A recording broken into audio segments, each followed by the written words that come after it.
مساء الخير على حضراتكم أيها السادات والسادة، أهلا بكم. ها هو معكم الموعد يتجدد ونحن معكم في تمام الخامسة، وبنتناول مع حضراتكم أبرز الأخبار الخفيفة والطريفة والظريفة. ولما بنقول لحضراتكم احنا موجودين معكم يوم السبت الثالث عشر من ديسمبر 2025، هناك العديد من الأخبار لكنني أتوقف عند الآتي. أولا، النهارده انا شفت عدد من الاخبار او البث المباشر المتنوعه، ومنها على سبيل المثال ان انا شفت بث مباشر لما اطلق عليه التجمع الوطني للقبائل والعشائر الفلسطينيه، وسمعت وشفت منه ان هو في مناشده للسيد الرئيس عبد الفتاح السيسي لدخول كرفانات او معدات الاعمار او الخيام، لان الخيام القماشيه او القماش اللي موجوده ما بتكفيش. وهناك طبعا زي ما حضراتكم بتتابعوا غرق ووفاه العديد من اهلنا في غزه.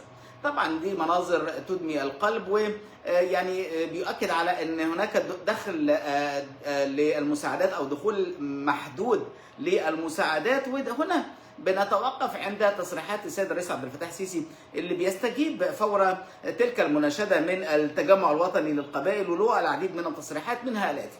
السيد الرئيس وماكرون بيقولوا أن هناك توافق على إطلاق عملية سياسية شاملة قد تؤدي إلى إقامة الدولة الفلسطينية المستقلة على حدود 4 يونيو عام 67. وكمان السيد الرئيس عبد الفتاح السيسي بيؤكد على أهمية تعزيز إدخال المساعدات الإنسانية إلى غزة والبدء الفوري فيما أطلق عليه مرحلة التعافي المبكر وإعادة الإعمار. السيد الرئيس عبد الفتاح السيسي أيضا بيؤكد أيها السادة والسادة على مساندة مصر لجهود إنهاء الحرب واستعادة السلم والاستقرار في السودان الشقيق.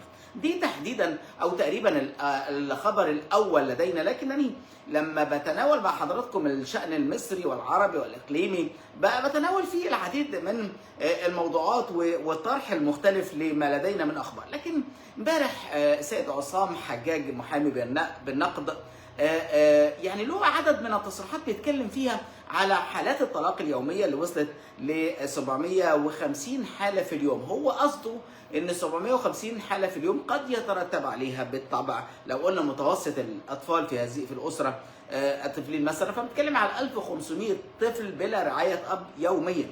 وبيتكلم على ان 88% من حالات الانفصال بدون اسباب واضحه. طبعا التصريحات دي فيها يعني ارقام ربما تكون مقاربه او بصراحه مستفزه قوي، لما بيقال مثلا ان احنا عندنا في حدود من 25 مليون سيده ما بين ال 18 عام وما بين ال 50 عام دون زواج، وعندنا 14 مليون سيده يعني فوق السن ال 34 بدون زواج. عندنا يعني طبعا احنا بنتكلم على 7 مليون مطلقه.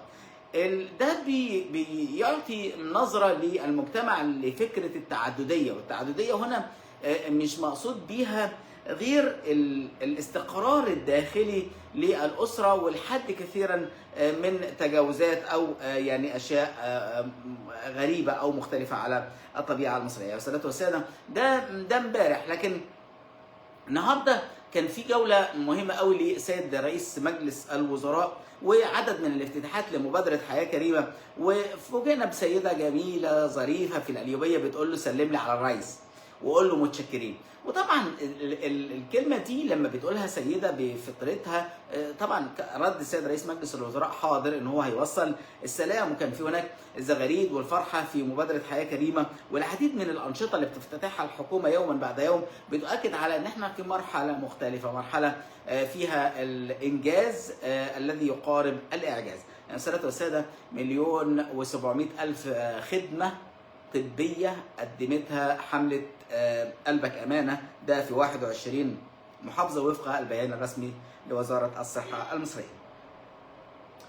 تقريبا قد تكون دي أبرز الأخبار المتواجدة لدينا محليا، لكنني واحنا بنتابع شأن محمد صلاح وما يدور حوله. طبعا محمد صلاح فاز بالأمس بجائزة يعني أفضل لاعب في الدوري الإنجليزي او لاعب الشهر تحديدا. وهنا يعني مباراه برايتون اللي هي بدات منذ دقائق معدوده، ومحمد صلاح موجود على دكه الاحتياطي، وكان في هناك جلسه بالامس مع سلوت ما بين محمد صلاح وسلوت، وكانت الجلسه في بيت محمد صلاح، وهناك الكثير من التفاهمات ملخصها ان سلوت مش هيقدر يستغنى عن محمد صلاح، لكن احنا يعني بننتظر ما ستسفر عنه يعني الساعات او الايام القليله القادمه من احداث. ايها السادة والساده، ده الاخبار المحليه، لكن الاخبار العالميه لا صوت يعلو فوق صوت الوباء، وبخاصه ان هناك العديد من التحذيرات دي من وباء عالمي جديد، وهم بيقولوا عليه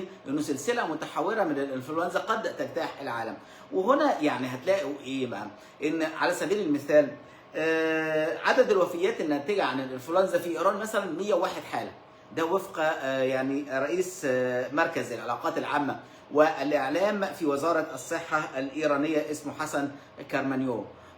وكمان احنا في مصر هنا بنتكلم على تصريحات رسميه بتتكلم على H1N1 والراينو فيروسز اللي هي منتشره في مصر بكثره. في المقابل هتلاقوا في اليونان هناك عشرات الاصابات بكوفيد 19 اللي احنا بنعرفه بمسمى كورونا، و104 حاله دخلت المستشفى توفي منها 7 حالات. وكمان هتلاقوا هناك حاجه بقى مضاده لده او عكس ده، وهتلاقوا وفق ده الخبر ده نزلته CNN بتتكلم على ان FDA او الفود اند دراج ادمنستريشن اللي هو وكاله سلامه الغذاء والدواء بتتكلم على ان هناك تحذير اسود. التحذير الاسود ده تصنيف جديد فيما يخص التحذير، والتحذير الاسود بيتكلم على ان لقاحات كوفيد 19 بتعتبر اخطر انواع طبعا التحذير ده اخطر انواع التحذيرات، لكن بتقولي عليه انه قد يكون يلام حول اسباب العديد من الوفيات، وربما تكون عائده الى التطعيمات او غير ذلك، لكن تحقيقات في مجمل هذا الموضوع تدور عالميا. يا سادة والسادة، عندنا حالتي وفاه، والحالتين دول لهم يعني الاتي. الحاله الاولى لوفاه عسكري في الحرم المكي شهير اسمه فهد الصبحي. فهد عليه رحمه الله كان له خفه دم، وكان الفيديوهات المنتشره له بيتكلم على انه بيهزر مع الحجاج او بيتكلم معهم بطريقه فيها الفكاهه والدعابه وغير ذلك. قدرا توفي عندما سقط من فوق احد الجبال. كمان هناك وفاه اخرى لقارئ ومؤذن الاقصى المبارك ياسر قليبو عليه رحمه الله بعد سنوات في خدمه المسجد الاقصى. ايها السادة والساده، هناك مناشده لوائل الدحدوح. وائل الدحدوح بيقول للعالم انقذوا اطفال غزه، وبيقول لهم ان اطفالنا يموتون بردا وجوعا. كنا قبل كده بنتكلم على ان هم بيتوفوا من الجوع، لكن دلوقتي بنتكلم على انهم يتوفوا بردا وجوعا.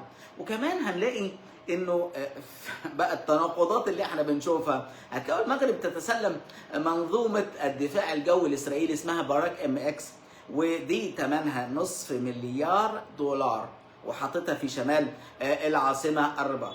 وكمان هنلاقي ان قوات الاحتلال بتتوغل ب6 اليات عسكريه في قريه صيدا الحانوت، ده بريف القنيطره، وده ريف القنيطره الجنوبي.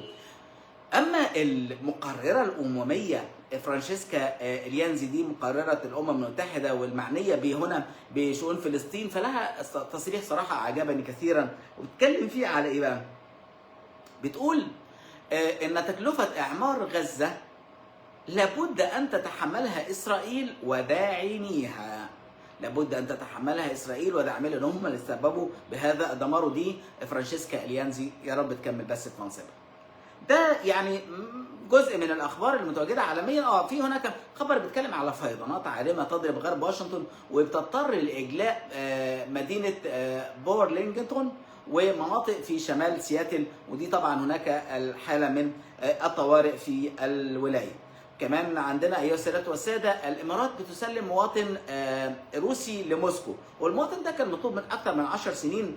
و يعني إيرينا فولك دي لها تصريح لوكالة تاس بتقول انه الراجل ده كان مطلوب، وكان يعني اختلس او في عمليه نصب، لكن الانتربول يعني نجح لتحديد مكانه في الامارات، وهنا الامارات سلمته الى موسكو.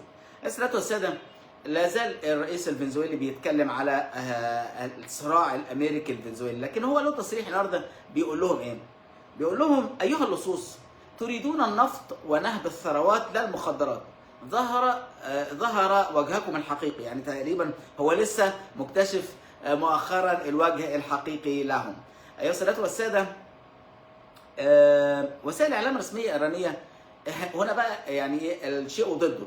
الوسائل الإعلام الإيرانية الرسمية بتتكلم على إن هي صدرت ناقلة نفط أجنبية تحمل كام؟ 6 مليون لتر ديزل، ده مهرب من خلال خليج عمان. في المقابل هنلاقي الولايات المتحدة الأمريكية بتعلن، ده وفقا للوول ستريت جورنال، بيقول إنه القوات الخاصة الأمريكية صدرت أو استولت على سفينة أسلحة صينية كانت متجهة إلى إيران، وطبعا صدرت كمان قطع بتقول حسب كلام يعني إن هي قد تكون مرتبطة بالاستخدامات العسكرية. أيها السادة والسادة، لدينا 3 أخبار أخيرة وطريفة. أولها إن هناك رجل أمريكي عنده 61 سنة، كانت زوجته عندها مشكلة في الركبة وبتعمل أشعة الرنين المغناطيسي، وبعد ما خلصت الأشعة طلبت منه إن هو يساعدها، فدخل على جهاز الرنين المغناطيسي وكان بيرتدي حول عنقه سلسلة معدنية. وطبعا الجهاز هنا كان شغال، فالجهاز الرنين المغناطيسي ده تحذير يعني انه شدته ولفظ انفاسه، لان الجهاز الرنين المغناطيسي لما يعمل شد اي معدن فعمل له اختناق وتوفي في الحال. لكن انا لما بتابع الخبر وبقراه فوجئت انه بيقولوا ان هو لابس سلسله وزنها 8 كيلو. طبعا الرقم ده اعتقد انه رقم مبالغ فيه كثيرا. يا سيداتي والساده، هناك دراسه امريكيه بتقول انه تناول 4 فناجيل من القهوه بتعادل شرب سيجاره حشيش. والدراسه دي بتقول لحضراتكم اللي بيشرب قهوه يعني خلي بالك من الحشيش اللي انت بتشربه او ما يعادل هذا الحشيش. ختاما يا سادة والساده، هناك يعني تصريح جهنمي لترامب، وكعاده ترامب هو بيتحفنا كل شويه بتصريحاته. وترامب هنا بيتغزل بكارولين اللي هي المتحدثه باسم البيت الابيض، بيقول لها ايه؟ بيقول لها أنها تطل بذلك الوجه الجميل وابتسامتها والشفتان التي لا تتوقفان مثل رشاش صغير. وهو هنا لما بيتغزل بمتحدثة البيت الأبيض بأن الشفتين مثل رشاش صغير بيطلق قذائفه البسيطة، أنا عايز يراجع نفسه ويشوف الرشاش الكبير اللي هو بيطلق القنابل المتكررة في كل لقاء وكل حتى على سلم الطيارة وهو بيلعب بسبول وغيره. الرشاش الكبير اللي بيطلع أخبار وتصريحات العالم كله بيتوقف عندها وبيدرس ويحلل ما يعلنه السيد ترامب لا فضة فوق. أيها السادة والسادة، هذا ما لدينا من أخبار يعني في اليوم دوما عندما نعرض لحضراتكم الأخبار الخفيفة وطريفة وظريفة.